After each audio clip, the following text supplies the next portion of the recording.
Kanalıma hoş geldiniz sevgili dostlar. Sizleri bu defa Cunda'dan selamlıyorum. Şöyle güzel bir tatil yapalım. Tatil yaparken de bir şeyler de örmeden olmazdı. Dedim ki adına da Cunda bluzu olsun, bir file bluz.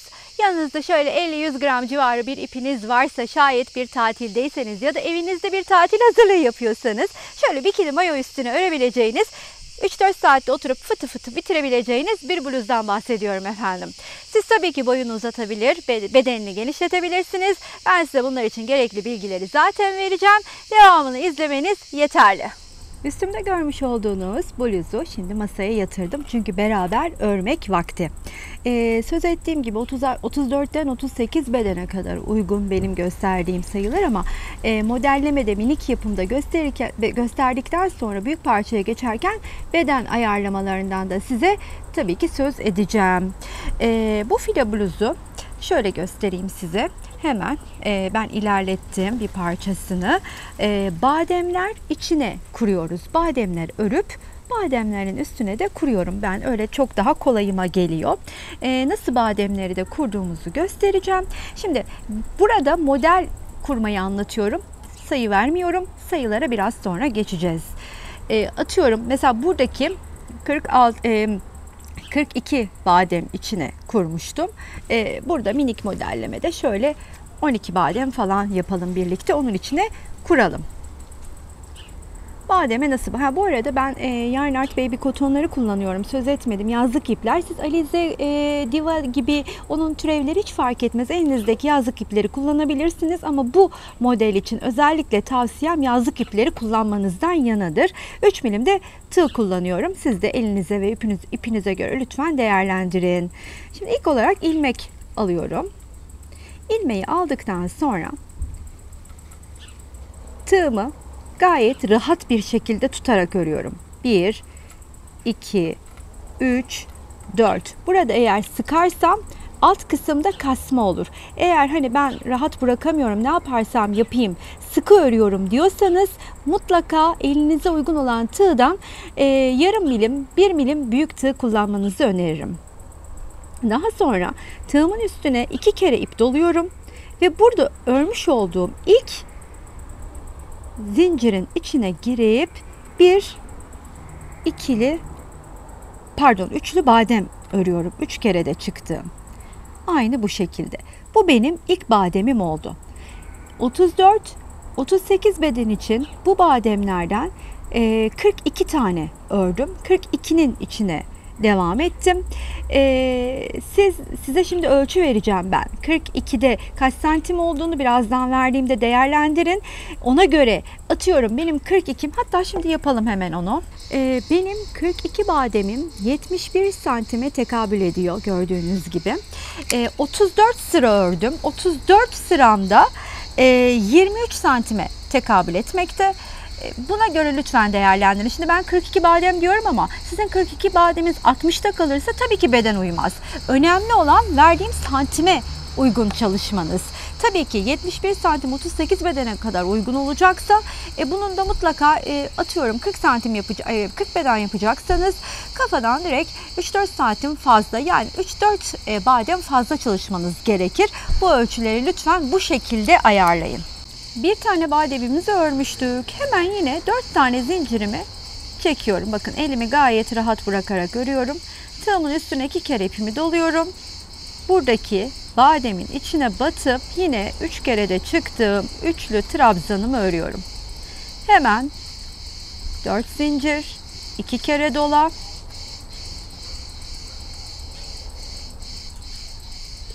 Üç kere de çık. 1, 2, 3, 4.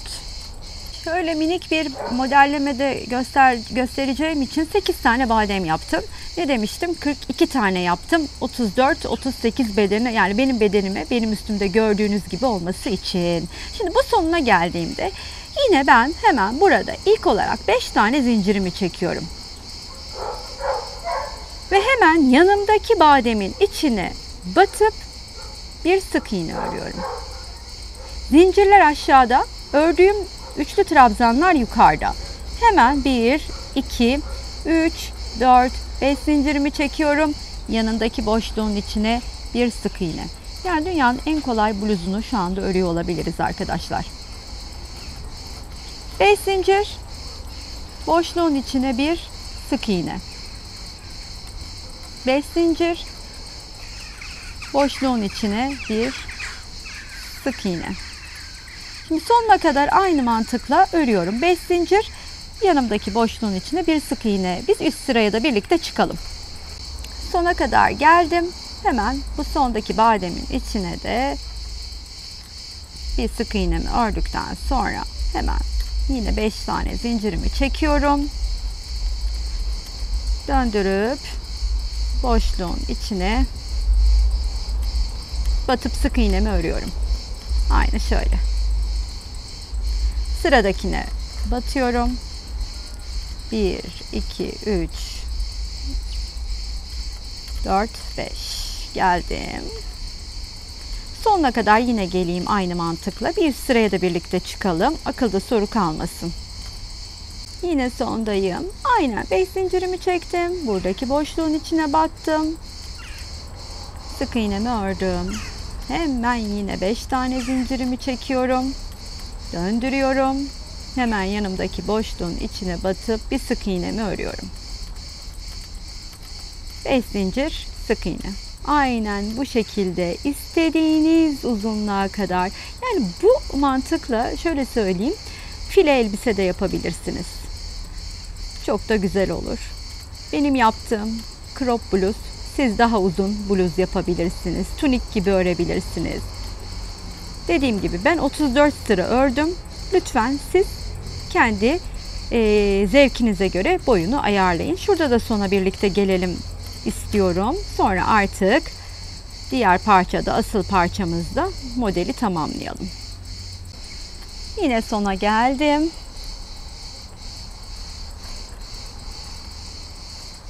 Yine 5 tane zinciri çekip çıkıp yükselip batıyorum. İşte bu kadar arkadaşlar. Eminim model anlaşılmıştır. Dediğim gibi zaten birçoğunuz eminim biliyorsunuzdur. Bir de damla bunu nasıl öreri göstermek istedim sizlere. Şimdi bunu hemen kenara alıyorum. Hop. Asıl modelimizi önüme alıyorum. Şunu da göstereyim. Şimdi uzun parçayı ördüm. Arkadan şöyle bir birleştirme yaptım. Evet, birleştirme yeri biraz belli oluyor ama zaten bu salaş, böyle nasıl anlatayım, bikini mayo üstüne giyeceğimiz bir şey olduğu için arkasının belli olması da açıkçası beni çok rahatsız etmiyor. Siz daha güzel bir dikiş yaparsanız daha da güzel olabilir. Ben hızlıca dikiş yapmaya vaktim yoktu. Tığla birleştirdim. Bunu da belirteyim. Şimdi ne yapacağım? O parçayı alacağım. Bu da 34 sıra. Bu parça da 34 sıra uzunluğunda. Yeterli uzunluğa geldiğimi düşündüğüm anda hemen parçayı alıyorum. Ne yapıyorum biliyor musunuz? Hiç ipimi koparmadan. Bu arada 50 gramlık ipin ikincisine geçtim ama inanın bundan o kadar az kullanacağım ki, yani totalde bu bluza benim yaptığım ölçülerde 60 gram civarı falan gidiyor. Onu da belirteyim. Eğer derseniz ki Damla ben bunun rengini çok sevdim. Yarn Art Baby Cotton 406. Damla ben bunu sevdim derseniz de Yarn Art Baby Cotton 453 de budur. Bunu da buraya belirtmiş olayım. Şimdi geldim 34 sıranın sonuna geldim. Ördüm. Hemen ilmeğimin olduğu yere bir geleyim. Bakayım sökülmüş mü? Hayır. Geldim. Arkasını da döndürdüm. Ne yapacağım biliyor musunuz? Daha bu böyle uzun bir parça halindeyken şu eteğindeki dalgaları öreceğim. Dilimleri öreceğim. Ben böyle bir şey uydurdum, yaptım. Siz kafanıza göre de bir alt geçiş yapabilirsiniz. Onu da söyleyeyim. Şimdi buraya geleceğim. Bu boşluğun içine. Hemen bir kaydırma yöntemiyle içine bir geçiyorum ilk olarak. Daha sonra ise ilk olarak bir sık iğne örüyorum. Tığımın üstüne ipi alıyorum. İkinci olarak yarım trabzan çakma sık iğne. Üçüncü olarak bir ikili trabzan örüyorum. Sonra bir ikili trabzan daha örüyorum. Sonra bir yarım trabzan örüyorum. Sonra bir de sık iğne örüyorum. İşte böyle bir minnoş bir şey yapıyorum. Tekrar yapalım birlikte. Bir sık iğne. Bir yarım trabzan çakma sık iğne. Bir ikili trabzan. Bir ikili trabzan daha. Hemen sırasıyla tekrardan yarım trabzan. ve sık iğne. İşte bu kadar. Bütün boşluklarımın içine bunu yapıp geleyim sonuna kadar. Sonuna kadar gösterdiğim sistemle geldim. Şimdi artık burada tığı bir kenara koyuyorum 3 milimi. Biraz daha ince bir tığa geçiyorum. Çünkü bu parçanın iki kenarını birbiriyle birleştireceğim. Şöyle katlıyorum. Bakın şunu şu arkadan bunu arkaya bırakacağım, şu birleştirdiğim yeri. Böyle minnoş minnoş karşılıklı birleşmeye başlayacağız şimdi. Sık iğnelerle kaydırma yöntemiyle. İnce tığa da geçtim ama tekrar şunu söylemem lazım. Burada elinizi gayet güzel kullanıyor olmanız lazım. İnce tığdayız ama elinizi kesinlikle sıkmayacaksınız. Yani bu tığ şu anda benim için bir nevi iğne görevini görecek. Ama kasma yapmadan mümkün olduğunca rahat bırakarak örmeye başlayacağım. Şimdi şöyle yapıyorum bakın. Bunun tam da karşısındaki denk gelen noktasının birer dişinden batıyorum. İlmeğimin arasından kaydırarak geçiriyorum. Elim çok rahat. Hemen buraya geliyorum. Yine bunun hemen karşısına denk gelen noktadaki ilmeğin içinden batıp kaydırıyorum. Burada dikiş de yapabilirsiniz. İğne iple, aynı iple gayet güzel karşılıklı böyle dikebilirsiniz. Şu anda benim bu sık iğnelerle kaydırma yaparak birleştirdiğim yer benim arkası olacak bluzumun. İşlemi tamamladıktan sonra tersini çevireceğim. O zaman anlaşılmıştır diye tahmin ediyorum. Ben bu şekilde elimi rahat bırakarak sonuna kadar, en üste kadar parçayı birleştirip geliyorum. Aynen gördüğünüz gibi şu şekilde birleştirdim sonuna kadar. Şimdi burada artık ipi kesiyorum. Çünkü neden? Askıları yapacağız. Askıları da o kadar pratik yapıyorum ki arkadaşlar. Şimdi bakın bunu burada hemen terste çevireceğim. O dikiş gibi yaptığım yeri arkada bırakacağım. Şöyle ve onu tam olarak ortaya alacağım. Önüme o şekilde yatıracağım. Askılarımı nasıl çalıştığımı göstereyim size. Zincir çekiyorum. Yani isterseniz egzantrik güzel şeyler de yapabilirsiniz. Böyle pıtırcıklı veya trabzanlarla. Ben çok basit olsun istediğim için hemen zincir çektim. Bir yerden başlayıp zincirimi 150 tane zincir çekiyorum. O 150 tane zinciri çektikten sonra da arka tarafta tam onun önün arkasına denk gelen yerden batıp böyle düğüm atıyorum. Çünkü neden düğümlü yapıyorum? Bunu daha sonra çözüp istersem uzatırım, istersem kısaltabilirim. Dilediğim gibi ayar çekmek için böyle yapıyorum. Ben bu sistemi seviyorum bu tarz bluzlarda. Bunu da belirtmek isterim. Öyleyse hemen başlayalım. Şimdi nasıl yapacağım? Burada benim önümde yapmış olduğum hazır var. Bu benim kolayıma geldiği için bunun buradan sayısını belirleyeceğim. İşte koltuk altından katladığım yerden 1, 2, 3, 4, 5.'nin içine çalışacağım. Yani yatırdım. Dur bir dakika şimdi tam yapayım. Arkadaki çizgiyi tam ortaya aldım. Ne yaptım? Şimdi 1, 2, 3, 4, 5'e geldim. Bununla işim bitti. Normal tığıma geçiyorum. 1, 2, 3, 4, 5. İlmeğimi çıkartıyorum.